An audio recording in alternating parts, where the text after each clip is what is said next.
The medical bay of the Valkyrie warship hummed with desperate energy. Dozens of alien physicians moved around the royal chamber, their crystalline fingers dancing over holographic displays that showed nothing but failure. In the center of it all, Queen Isabel lay motionless on a platform that glowed with soft blue light. Her skin, normally a vibrant shade of violet, had faded to an ugly gray. The crystal formations along her spine, which should have pulsed with life, were dark and cracked. Commander Thelvin stood at the edge of the room, his forearms crossed over his chest. He watched the medical team with growing frustration. They had tried everything, every treatment known to their empire, every remedy from the 100 worlds under their rule. Nothing worked. The Queen was dying, and no one could tell him why. "How much time does she have?" he asked. Chief Physician Corthax turned to face him. The old doctor's face showed exhaustion. 3 days. Perhaps 4 if we keep her in stasis. But, Commander, we cannot keep her frozen forever. When we wake her, the illness continues. Thelvin's jaw tightened. 3 days. 3 days to save the ruler of the most powerful empire in this sector of the galaxy. 3 days to prevent a succession war that would tear their civilization apart. Princess Nalaris was strong, but she was young. Half the fleet would refuse to follow her. The empire would collapse into chaos. "There must be something," Thelvin said. "Someone we haven't consulted." Corthax shook his head. "We have brought in specialists from every advanced world.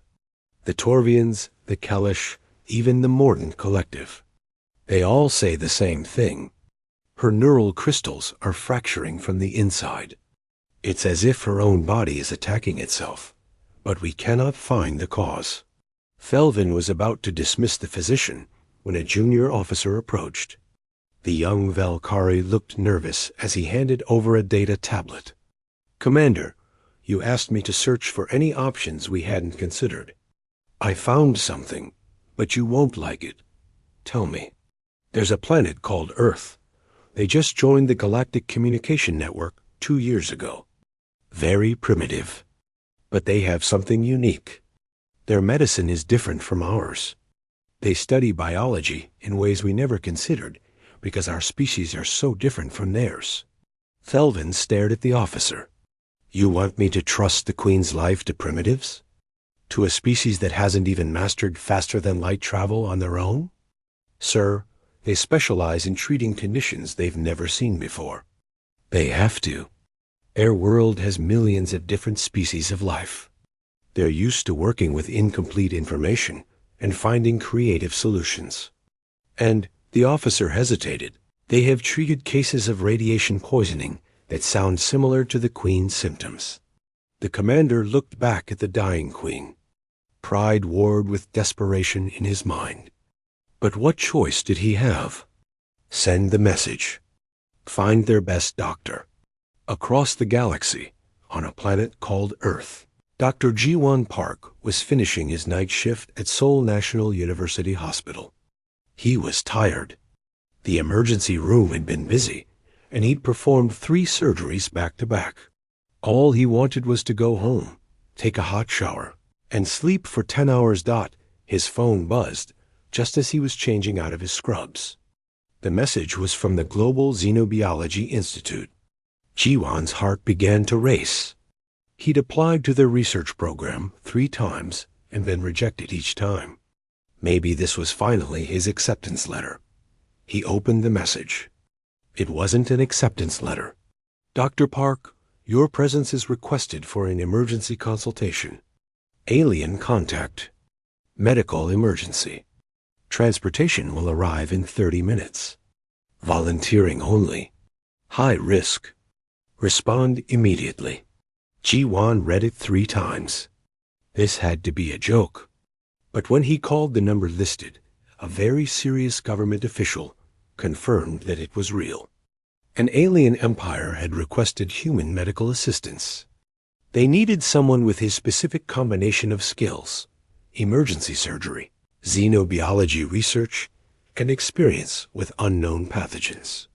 I have to be honest with you, Dr. Park, the official said. We don't know if you'll come back.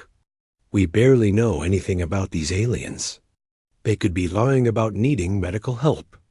This could be a trap. But if it's real, and you save whoever they want you to save, it could change everything for humanity.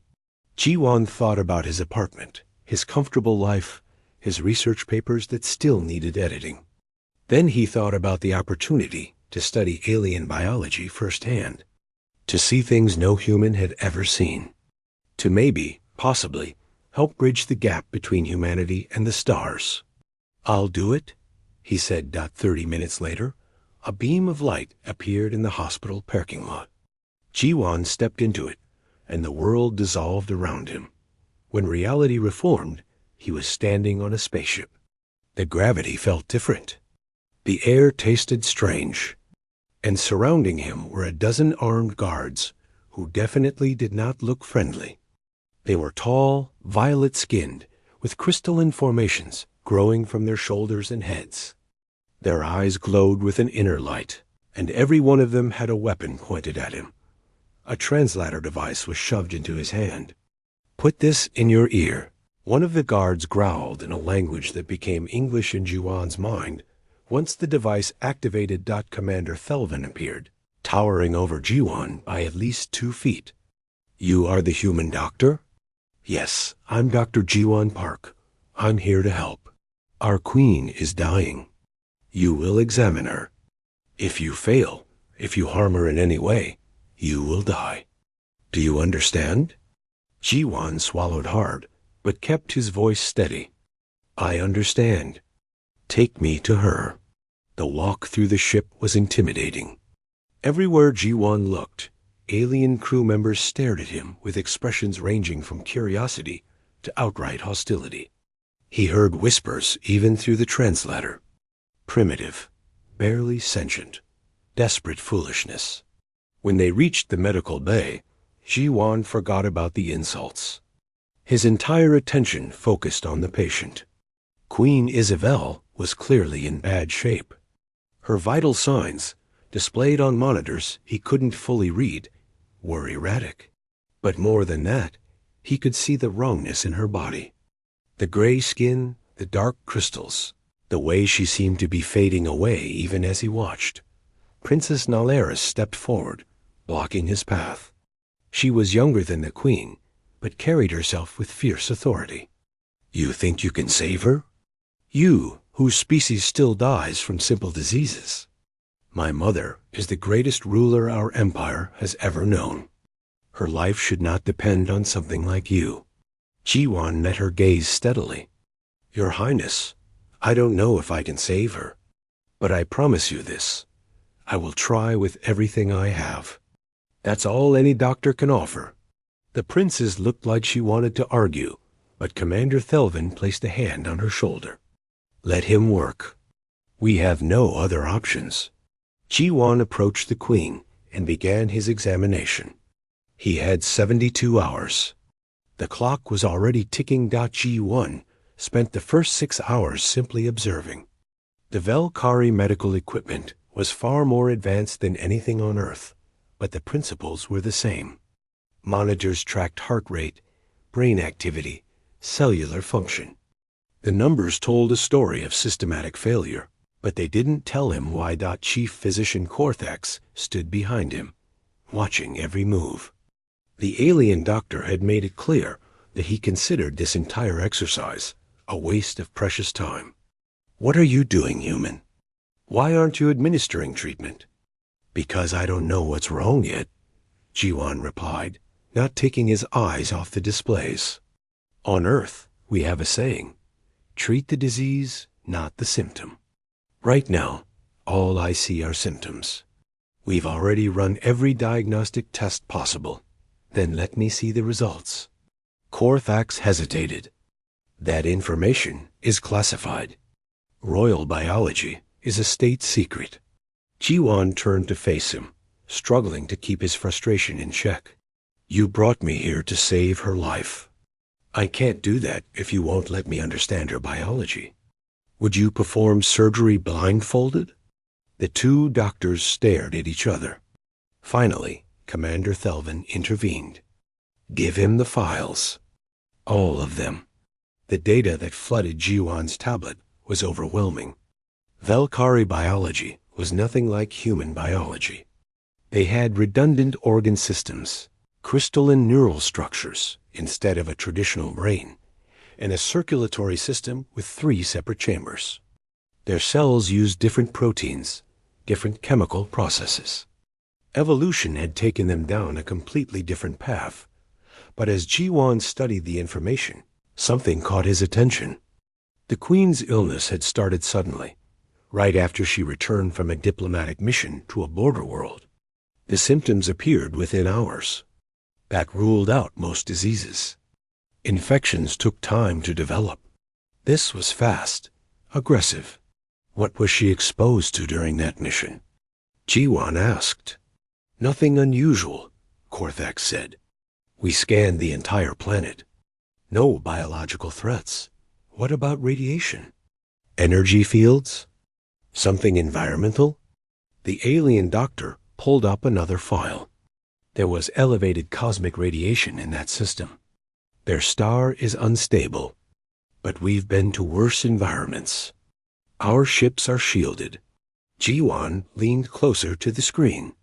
What if it's not about the intensity? What if it's about the specific type of radiation?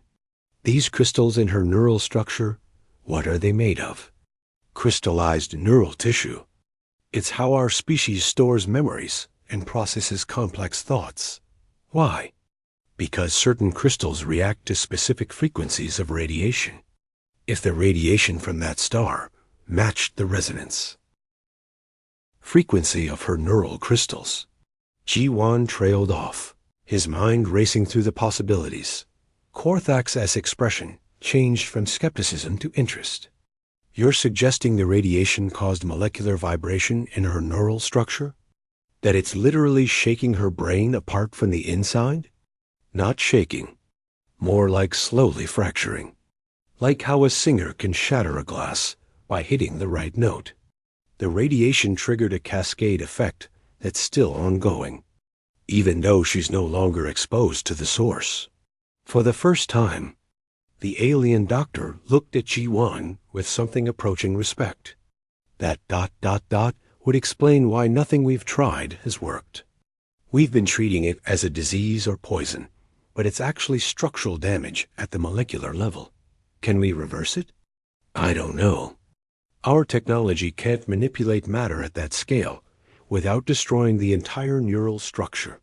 Jiwan was about to respond when someone else entered the medical bay. It was a young man, human, dressed in maintenance clothing. He looked terrified and out of place. When he saw Jiwan, relief flooded his face. You're Dr. Park? I'm Hyan. I've been trying to get in here since I heard they brought a human aboard. Who are you? Jiwan asked in Korean, grateful to speak his native language. I was taken from Earth 6 months ago. I'm an engineer. They've had me working on their systems. When I heard what was happening, I thought maybe I could help. Hyan glanced nervously at the guards. There's something you need to know. The Queen isn't the only one sick. Jiwan's eyes widened. What? 3 crew members on the lower decks. They went on that same diplomatic mission. They're showing the same symptoms, but milder. The command staff ordered it hidden. They didn't want to cause panic. Korthax grabbed Hyan by the collar. That information is restricted. How did you access it? I maintain the computer systems, Hyan said, trying to stay calm. I see everything that happens on this ship. And I think Dr. Park deserves to know the full situation. Jiwan's mind was already racing ahead. Take me to them. If I can study patients who are less far along, I might be able to understand the progression better. I might be able to find a way to stop it before it reaches the critical stage. Commander Thelvin considered this. The crew members are confined to isolation. Princess Nalaris doesn't know about them. She should, Jiwan said firmly. and I need to examine them. Now. The isolation ward was in a remote section of the ship. The 3 crew members looked miserable, but were conscious, unlike the Queen. Ji-won examined each one carefully, taking samples and running tests. Hyan helped him navigate the alien medical equipment, translating the technical readouts into terms Ji-won could understand. As he worked, Ji-won began to form a theory. The radiation had damaged the crystalline structures, but the damage was still spreading. Like cracks in ice, the fractures were propagating through the neural network. In the crew members, the process was slower because they had less complex neural structures than the Queen. Her brain was literally too sophisticated, too densely packed with crystals. That made her more vulnerable. I think I know how to stop the progression, Ji-won said to Hyan. But treating the Queen will be complicated.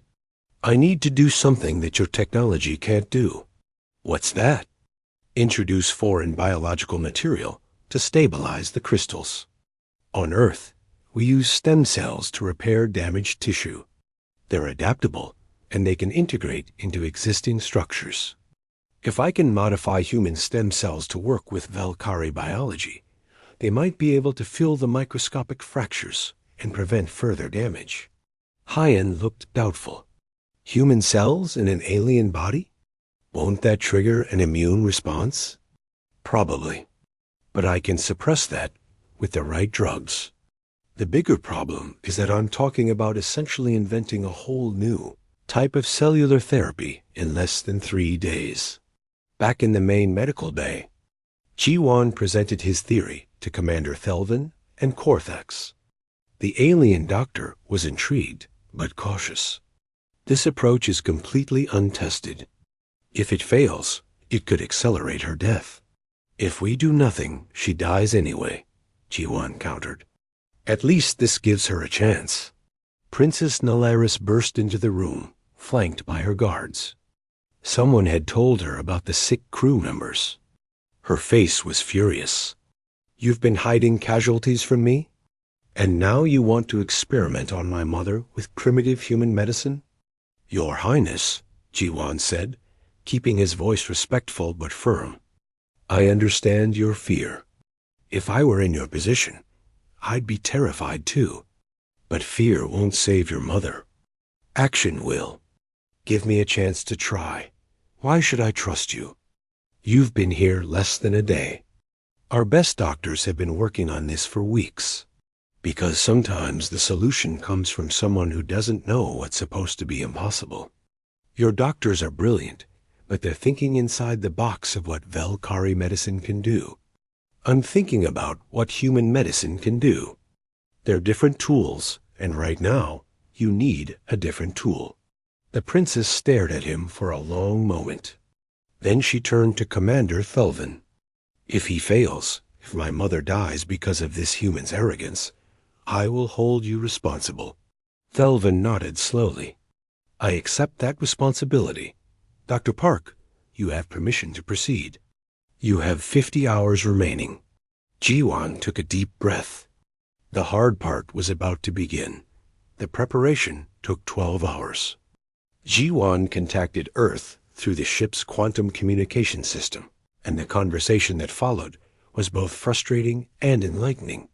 He explained his theory to Dr. Ming-Ji Kong, his former colleague and one of the few people who understood his unorthodox methods. You want to use human stem cells on an alien? Minji's holographic image showed her disbelief. Ji-won, that's insane. I know, but it's the only option. Her neural crystals are fracturing at the molecular level.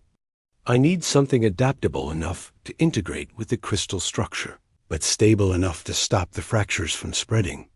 Human stem cells are the most versatile biological material I have access to. Even if you can get them to integrate, the immune response will be catastrophic. Not if I suppress it properly. Korthax has been helping me understand their immune system. It's actually less aggressive than ours in some ways. I think I can manage it. Minji rubbed her eyes.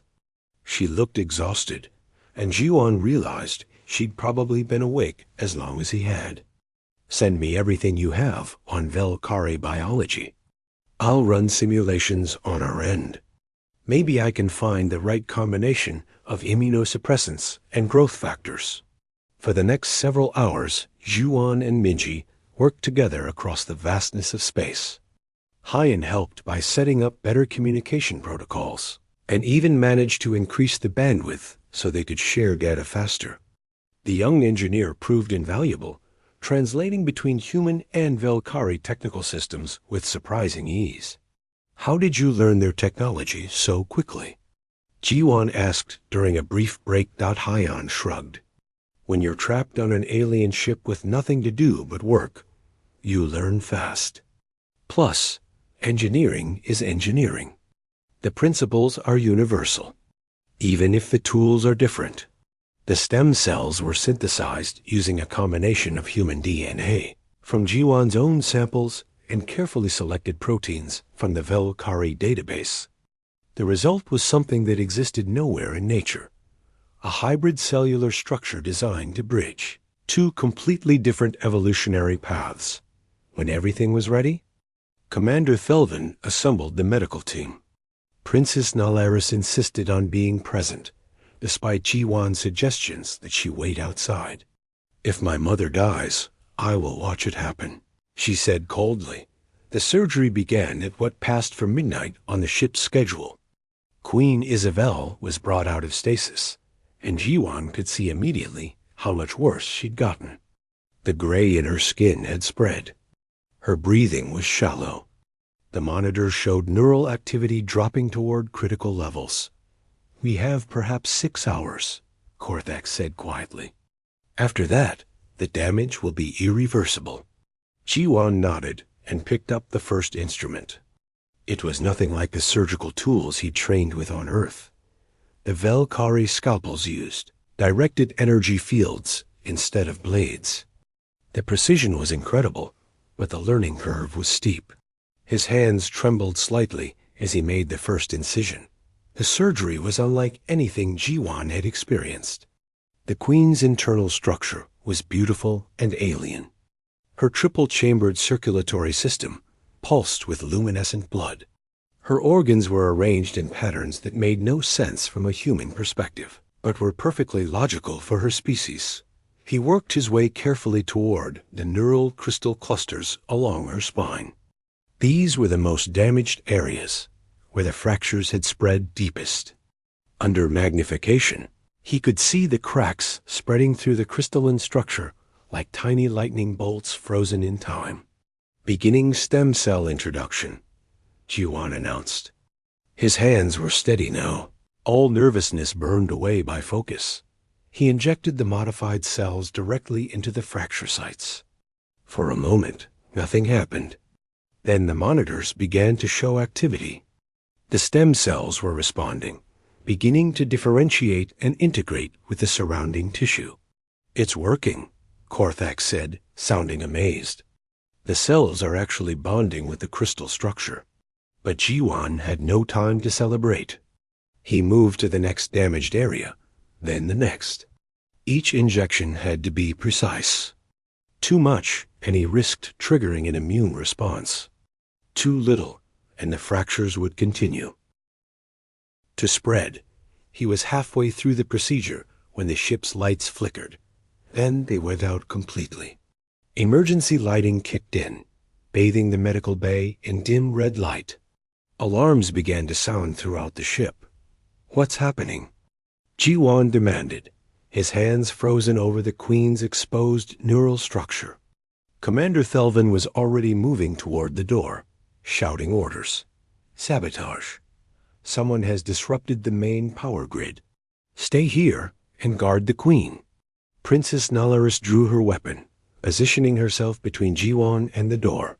Continue working human. I will handle any threats. I can't work without proper lighting, Jiwan said, trying to keep the panic out of his voice.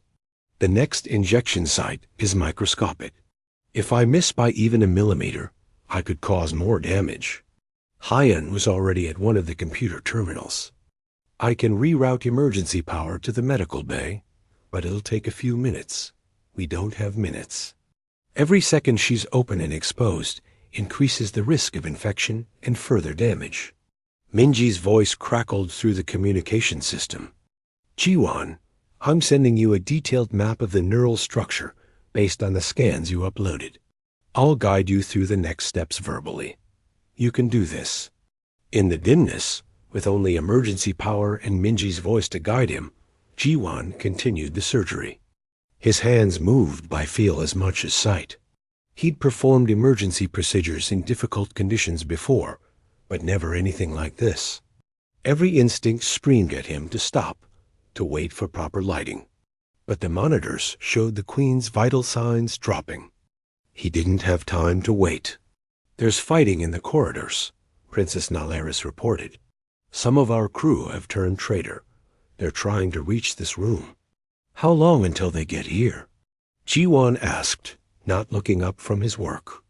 I don't know. Minutes, maybe. Hyan suddenly shouted in triumph. Got it! Power's coming back online. The lights blazed to life, and Jiwan blinked against the sudden brightness. He could see clearly now. 2 more injection sites to go. His hands moved with renewed confidence. The door to the medical bay exploded inward. 3 Velkari in military uniforms stormed in, weapons raised. Step away from the Queen, their leader demanded. Princess Nalaris moved to intercept them, but she was outnumbered. You dare attack your Queen while she lies helpless? We're saving the Empire from contamination, the leader snarled.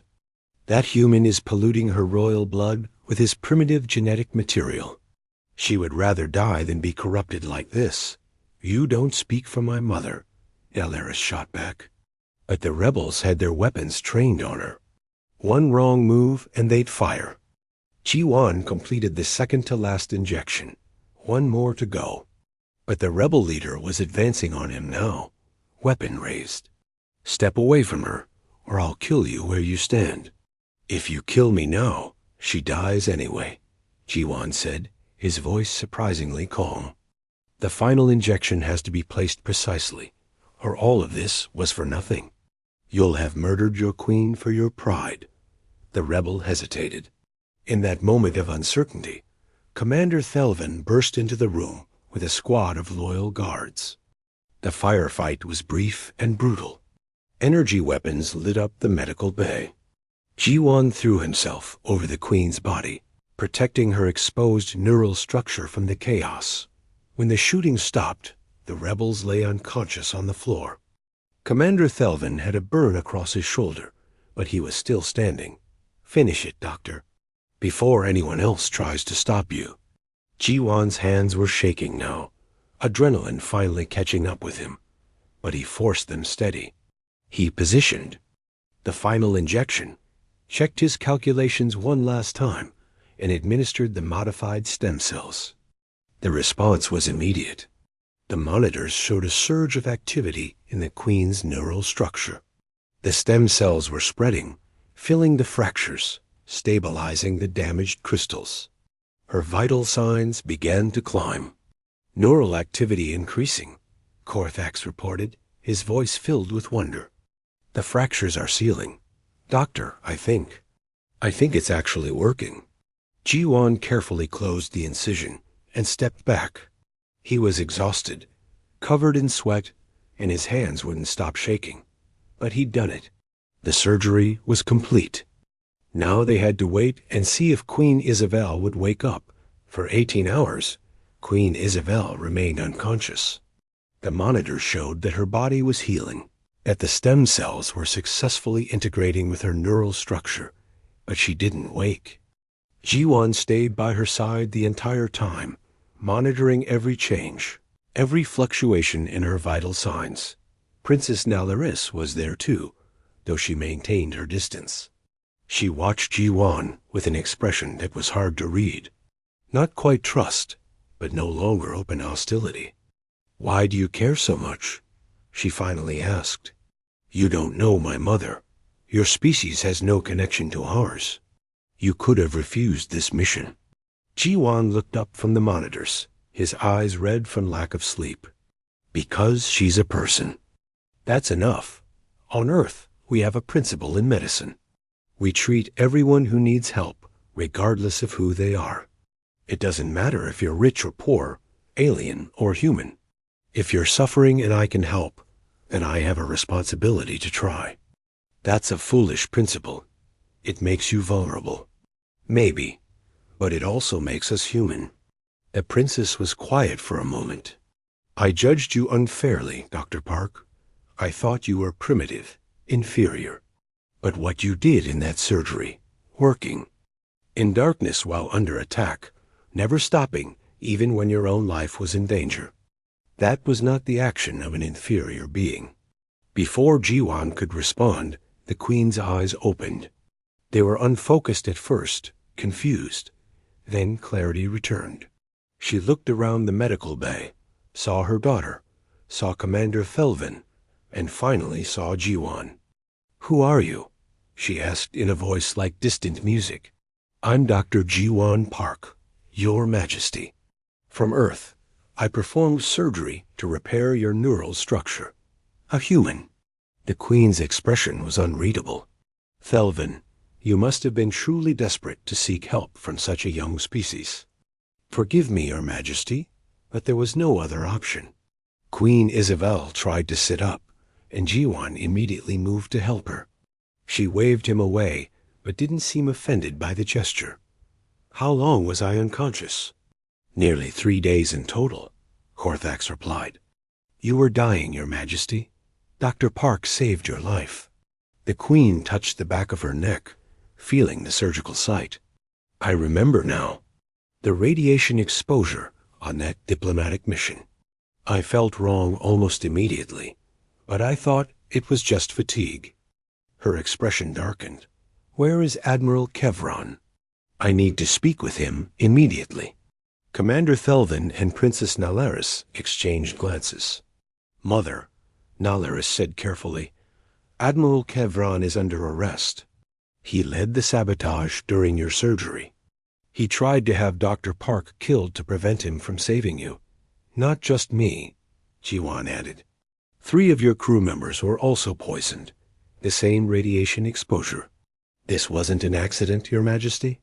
Someone deliberately led you into that star system, knowing the radiation would harm you." The Queen's eyes blazed with anger. "Bring Kevron to me, now."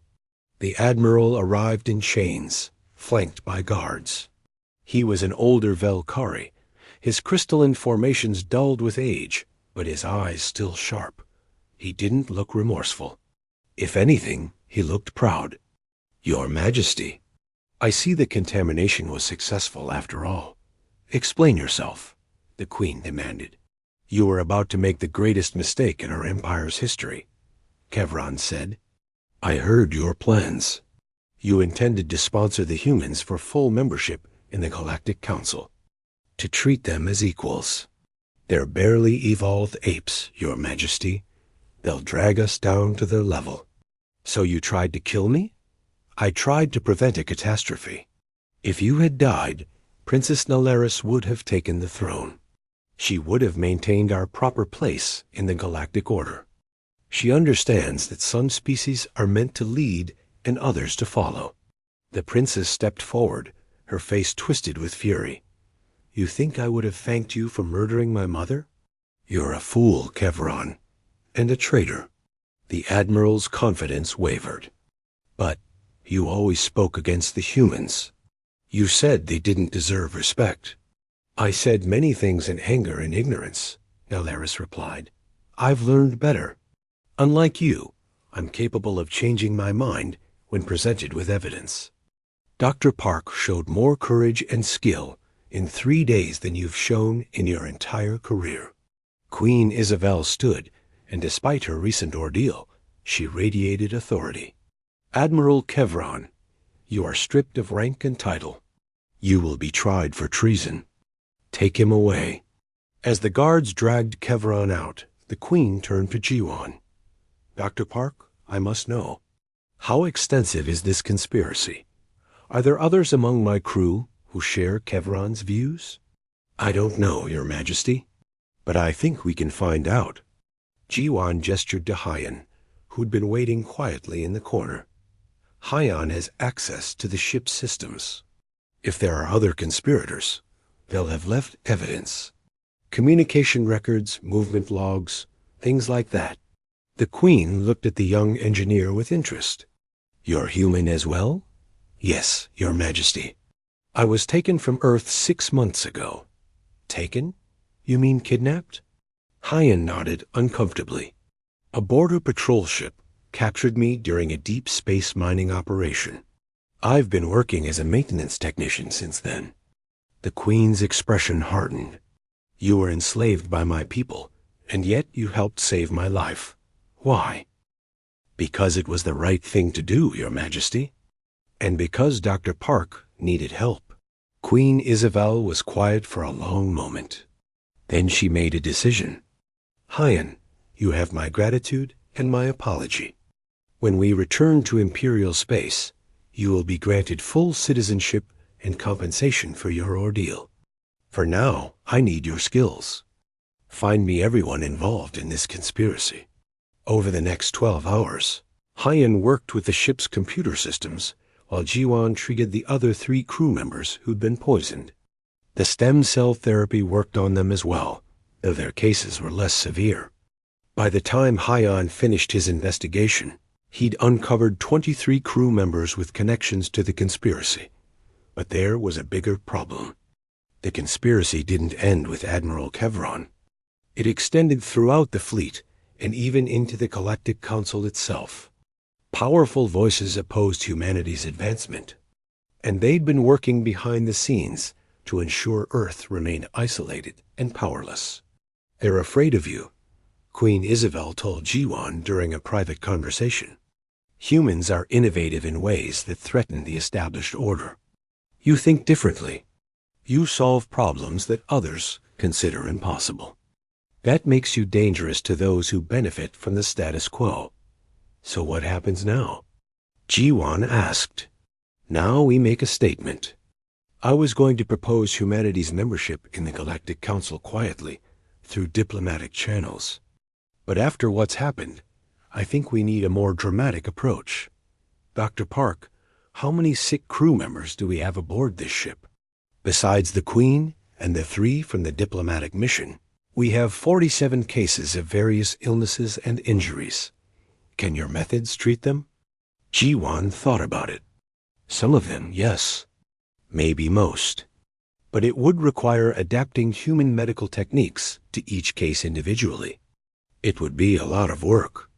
The Queen smiled. Then let's make it a demonstration. I will broadcast your work to the entire fleet and to the Galactic Council. We'll show them exactly what humans are capable of. We'll prove that your species deserves respect. Minji joined the effort remotely, bringing in other specialists from Earth. Together, they created treatment protocols for dozens of conditions. Jiwan worked around the clock, treating patients under the watchful eyes of the galaxy. Some treatments failed, but most succeeded. The response was incredible. Other ships in the fleet requested human medical consultants. Council members who'd never given humanity a second thought began asking questions. The conspiracy's power began to crumble under the weight of public opinion. But Admiral Kevron's supporters weren't done yet. 3 days after the Queen woke up, sensors detected a bomb in the medical bay. It was crude, but powerful enough to kill everyone in the room, including the Queen. Kevron had smuggled it to one of his followers before his arrest. They found it with minutes to spare. But the message was clear.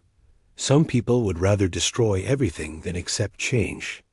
The Queen ordered increased security, but she refused to stop the medical demonstrations. If we let fear control us, they win, she declared. The final confrontation came when one of Kevron's most loyal followers attempted to assassinate the Queen during a public medical demonstration.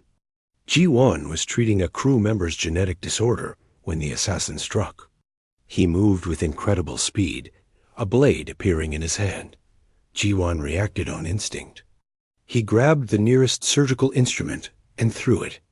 The energy scalpel struck the assassin's weapon, disrupting its energy field. The blade exploded harmlessly. Guards swarmed the attacker, and the demonstration continued.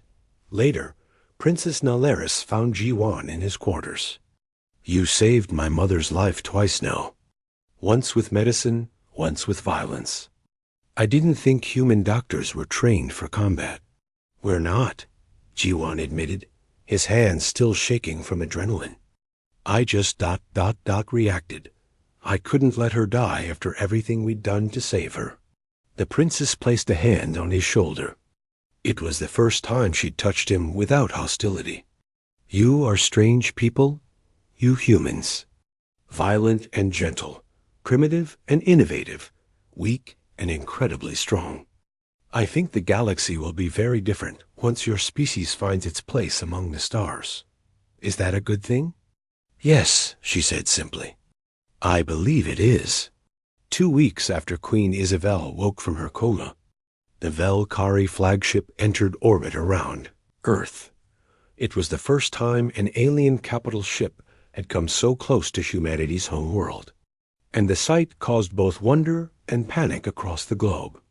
But the Queen's message, broadcast to every nation on the planet, eased the fears.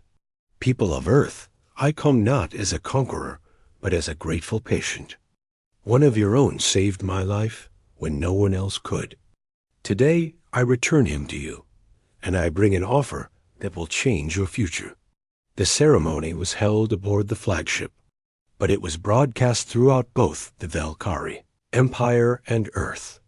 Representatives from every major nation attended via hologram, along with delegates from the Galactic Council. The chamber was filled with dignitaries, officials, and curious onlookers from a dozen species. Queen Isabel stood at the center, fully recovered, her crystals glowing with vibrant health. Beside her stood Jiwan, looking uncomfortable in the formal clothing they'd given him. He still preferred his doctor's coat, but they'd insisted he dress for the occasion. "Honored members of the Galactic Council," the Queen began, her voice carrying across the vast chamber. "For millennia, we have judged species by their technology, by their military strength, by how long they have traveled among the stars. But I have learned that these measures miss something essential. They miss the quality that truly determines whether a species deserves to stand among us." She gestured to Jiwan. "This human doctor came to my ship knowing he might die. He worked with technology he barely understood, on biology completely foreign to him. He performed surgery in darkness, under attack, with a ticking clock counting down to my death. And he succeeded where our most advanced physicians failed." Murmurs ran through the crowd. Not all of them sounded approving. But more than his skill, what impressed me was his character. When offered knowledge of my species' biology, information that some of you consider state secrets, he used it only to heal. When threatened by traitors who wanted me dead, he protected me at risk to his own life. When he discovered my people had enslaved one of his own, he didn't demand revenge.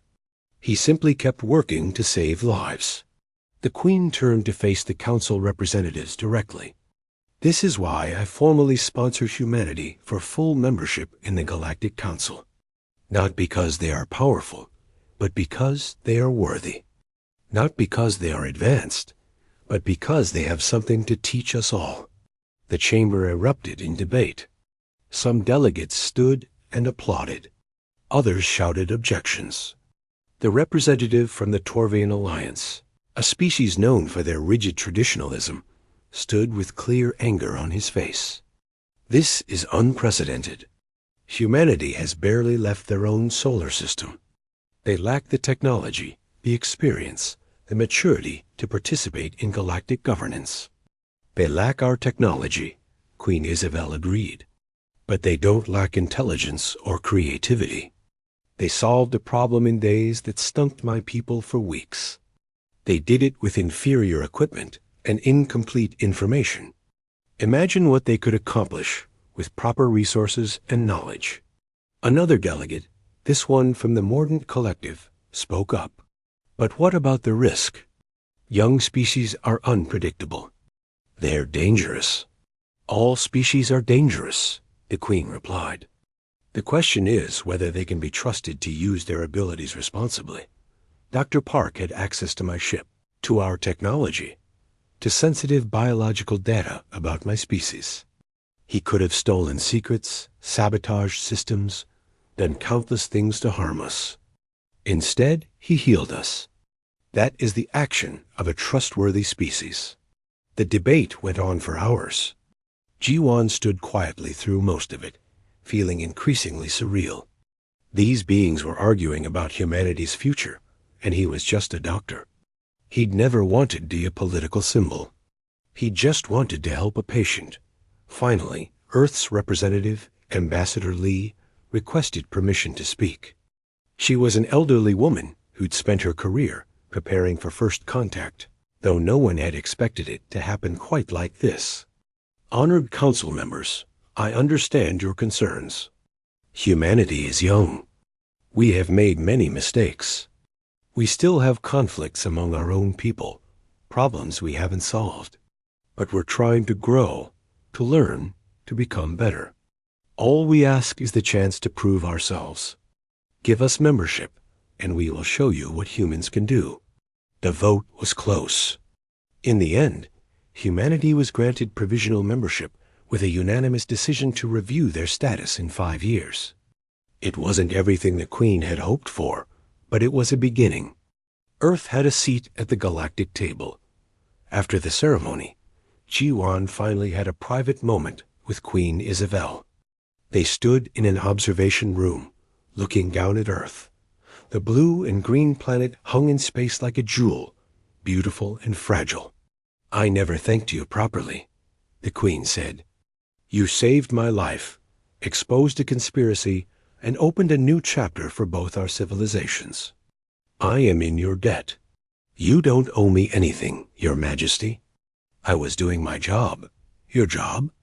Saving alien queens is part of human medical training? Jiwan smiled. No, but saving lives is. Species doesn't matter. You were sick. I could help. Everything else is just details. The Queen studied him thoughtfully. You really believe that, don't you? To you, I'm not an alien queen who rules billions. I'm just a patient who needed a doctor. That's exactly what you are. Or were, anyway. You're healthy now. Thanks to you. She paused, then continued. I have a proposal. Stay here as my personal physician. I can offer you resources beyond anything available on Earth. You could study alien biology, develop new treatments, save countless lives across the galaxy. Jiwan was tempted. The opportunity was incredible. But he shook his head. I appreciate the offer, Your Majesty. But my place is on Earth. We have millions of doctors who've never seen alien biology. If I stay here, only I benefit from what I've learned. If I go home, I can teach others. I can help prepare humanity for its new role in the galaxy. I expected that answer, the Queen said, sounding pleased. You're a teacher as well as a healer. Very well. But I'm not letting you go entirely. I want to establish a medical exchange program between Earth and the Velkari Empire. You'll serve as the coordinator. You'll travel between our worlds, sharing knowledge, training the next generation of xenobiologists. Both species will benefit. That I can accept. Princess Nalaris entered the observation room, followed by Hyan. The young engineer was carrying a datapad and looked excited. Dr. Park, you need to see this. Messages have been flooding in from all over the galaxy. Medical facilities requesting human consultants. Research institutes wanting to collaborate. Universities offering teaching positions. Your demonstration worked. Everyone wants to learn human medicine now. Jiwan took the pad and scrolled through the messages. Hundreds of them. Thousands. It was overwhelming. I can't possibly respond to all of these. You don't have to, Princess Nalaris said. Mother and I have been working on a solution. We're establishing a formal medical academy, jointly operated by Earth and the Volcari Empire. It will train doctors from all species in combined techniques, human and alien. You'll be the dean. I'm not qualified to run an academy. You saved an alien queen's life with equipment you didn't understand and biology you'd never seen before. The princess countered. I think you're qualified for anything. Hyan cleared his throat. Also, Your Majesty, I wanted to thank you again for granting me citizenship. But I've decided to return to Earth with Dr. Park. I have family there. They think I'm dead.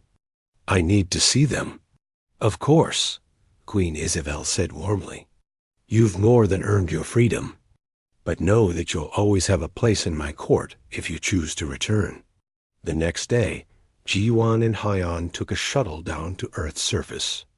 They landed in Seoul, where a massive crowd had gathered to welcome them home. Ji-Wan's parents were there, crying with relief. Hyan's family was there too, and the reunion was tearful and joyful, but there was work to do. Within a week, Ji-Wan was back at Seoul National University Hospital, but now his office was filled with alien medical texts and xenobiology samples. The government had given him a research team and unlimited funding. The new medical academy was being built in Geneva, neutral ground where all nations could participate equally. Ji-Wan stood in his new office, looking at the alien artifacts and equipment. Minji walked in, carrying coffee. Can you believe this is really happening? 6 months ago, we were arguing about funding for theoretical xenobiology research. Now we're training doctors to work on alien patients. It doesn't feel real, Ji-Wan admitted. I keep expecting to wake up and find out it was all a dream. Well, if it is a dream, don't wake up yet. The Torvian Alliance just sent a formal request. They want you to consult on a case they can't solve. Something about a genetic disorder in their royal family. Ji-Wan groaned. Another royal family? Why is it always royalty? Because you're good at it, apparently. You're becoming famous, Ji-Wan. The human doctor who defied all odds to save an alien queen. They're writing articles about you, making documentaries. Some people are even calling you the doctor who united two worlds. That's ridiculous. I just did my job. Maybe, but sometimes doing your job at the right moment changes everything. 3 months later, the medical academy opened its doors. Students from 15 different species attended the first class. Ji-Wan stood at the podium, looking out at the diverse faces before him. Some had 2 eyes, some had 6. Some breathed oxygen, others required specialized atmosphere suits. But they all shared one thing, the desire to heal. Welcome, Ji-Wan said, his words translated simultaneously into a dozen languages. You're here because you want to save lives. That's the most important thing. Not what planet you're from, not what species you belong to. Just that commitment to healing. He paused, remembering his first day on the Volcari ship. The fear, the uncertainty, the hostile faces surrounding him. I was terrified when I was asked to treat Queen Isabel. I didn't know if I could do it. The biology was wrong. The technology was unfamiliar, and everyone expected me to fail. But I had one advantage. I didn't know what was supposed to be impossible. The students leaned forward, listening intently. That's what I want to teach you. Not just facts and procedures, but how to think creatively when facing the unknown. How to trust your instincts when the textbooks don't have answers. How to see patients instead of aliens, individuals instead of categories. Because at the end of the day, medicine isn't about technology or knowledge. It's about caring enough to try, even when success seems impossible. As he spoke, Ji-Wan thought about the Queen, now fully recovered and ruling her empire with renewed vigor. He thought about Princess Nolaris, who'd recently visited Earth and spent hours touring hospitals and research facilities. He thought about Hyan, who decided to join the engineering team, developing the medical academy systems. But most of all, he thought about the future. Humanity had taken its first real steps into the galaxy. There would be challenges ahead, conflicts and misunderstandings. But there would also be opportunities to learn, to grow, to show the stars what humans could achieve. The class ended, and the students filed out, chattering excitedly in their various languages. Minji appeared beside him. "Good first lecture, though I think you undersold the drama. You could have mentioned the part where you performed surgery while under attack." Ji-won laughed. "I'm trying to inspire them, not terrify them." "Fair point." She handed him a message pad. "This just came in from Queen Isabel. She wants you to attend a diplomatic summit next month. Apparently, 3 other species want to establish medical exchange programs like the one between Earth and the Valkyrie." "Of course they do." Ji-won looked at his schedule, already packed with lectures, consultations, and research projects. But he was smiling. For the first time in his life, he felt like he was exactly where he needed to be. Outside the academy, the stars glittered in the afternoon sky. Somewhere up there, alien worlds spun through space. Patients waited for treatments that hadn't been invented yet. Problems existed that no one knew how to solve. But humans had shown they could meet those challenges. One doctor at a time. One patient at a time.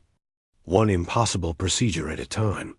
And it all started with a dying alien queen and the human doctor who refused to let her die.